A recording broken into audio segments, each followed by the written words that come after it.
Hey there, everyone. Welcome back to the Free Think Dojo. If you have been anywhere around the gaming community these days, you can see the state of the industry, and quite frankly, it's kind of ridiculous.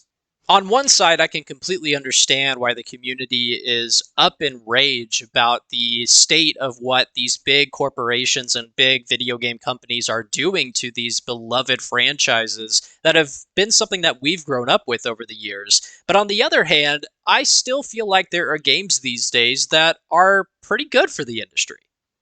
This week, I've been heavily invested in the Gamescom 2025 event, and after watching the opening night live last night, I was really excited to see updates on games that I've been looking forward to, and also being able to see some of the new releases that will be coming out in the future. But at the same time, after watching the whole opening night live, I feel a little bit torn about the future of gaming.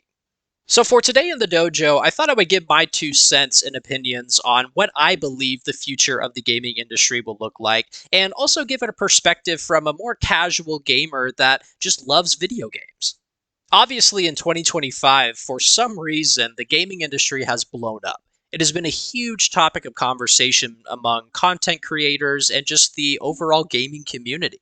For the longest time, and pretty much within the past 5 years or so, there's been a huge consensus among the community that they believe games are going down in quality. On one hand, I do agree with that statement. I do feel like there are certain corporations and companies out there that have completely forgotten about what path they are on. A lot of their quality has gone down because I believe they focus more on monetization than the actual experience that the gamer will have. However, I do feel like there are corporations, especially smaller developers or more compact, less corporate type developers, that are still focusing on quality over monetization, and it does show within their games. Even though I do still enjoy retro type games, I do fall in love with a lot of newer games these days. And one of the most recent ones that I have was with Silent Hill 2 Remake. Now, whether you have different opinions or reviews that you're entitled to, I definitely respect that. But for me, as a casual gamer that loves horror games, it was a smaller developer that came in with a very big opportunity. And in my opinion, they did very well. Indie developers such as Blooper Team behind Silent 2, I feel like are the lifeblood of the industry right now. They're keeping it alive. However, I feel like a lot of people don't give credit to some of the bigger corporations and the bigger names that have been around for a while that I think are still trying to hold true to their message and who they are. Ever since I was a kid, I've always loved Capcom. All the games that they've made, I feel like, have still had the spirit alive within them. Some companies, I feel like, never forget, no matter how they change or what game that they put out, that the gamer exists. They are making these games for the people. When Resident Evil 9 was announced at Summer Game Fest earlier this year, I was so excited to see a new opportunity to experience that world. Resident Evil has always been one of my favorite franchises growing up, and I feel like they are always consistent with those games. I've loved pretty much every one I've played, yes, even Resident Evil 6, but at the same time, I feel like they never forgot that the true essence behind a video game is the experience.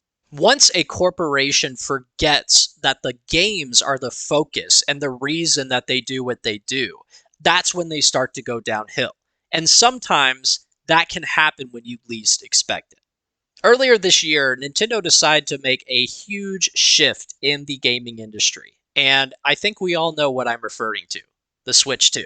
I've always been a long-time Nintendo fan, and I was super excited for the Switch 2 to be announced. Obviously, I'm not really too invested in the history behind the company. I know how they've been recently and what they've done in the past to a certain extent, but I was never expecting them to do what they did. Nintendo has historically put out messages from their own people that they care about the gaming community. They care about the players and they want to give the best experience possible. But then they turn around and their actions and their decisions have always told a different side of the story. Once a corporation focuses more on the greedy side of a business and focuses less on the consumer experience, that's just a telltale sign that they've gone down the deep end. But even at this point, I'm still a Nintendo fan. If Capcom did this, I would still be a Capcom fan. However, I am not going to buy a Nintendo Switch 2 because I just don't have a need for one. I have everything that I want.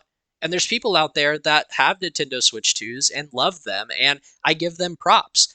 But in the gaming industry today, I feel like that is a situation that's not talked about enough is I think we're just all overwhelmed at this point. With the Gamescom event last night, there were games that I were excited to see, as I mentioned before. But between those games, there was just a lot of the same things, a lot of the same ideas that were just patented and thrown different skins on. And don't even get me started with Call of Duty, but I feel like games have just lost their soul. Every now and again, there's games that will pop up that I feel like have substance, but you have to sift through a lot of the same junk to find that needle in the haystack.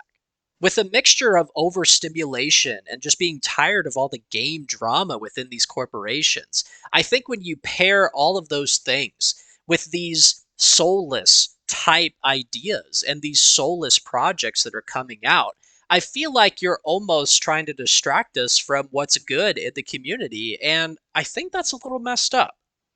It is no secret these days that money trumps experience for a lot of these seasoned developers and these big corporations. And while that is sad to see, especially when it applies to beloved franchises that I grew up with and we grew up with, I feel like it is more important now than ever, whether you're a casual gamer or advanced, to really cherish unique ideas. And even if they're not unique ideas, like Resident Evil, as long as they're still focusing on putting soul within their games, I think that's something that should be praised.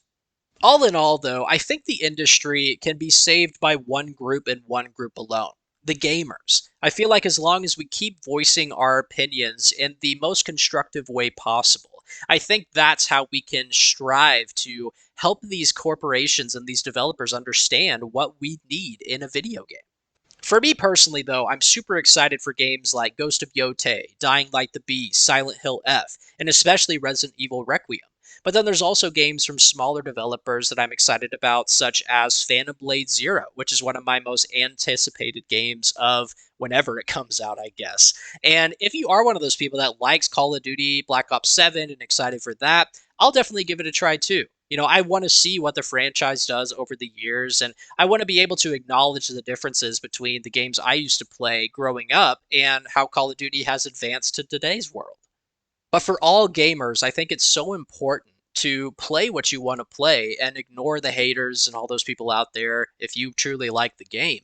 But at the same time, just do your research and be aware of the changes within the industry, because there are developers and corporations out there that do take advantage of their consumers. So I think it's just important from a simple consumer stance to know where your money's going into.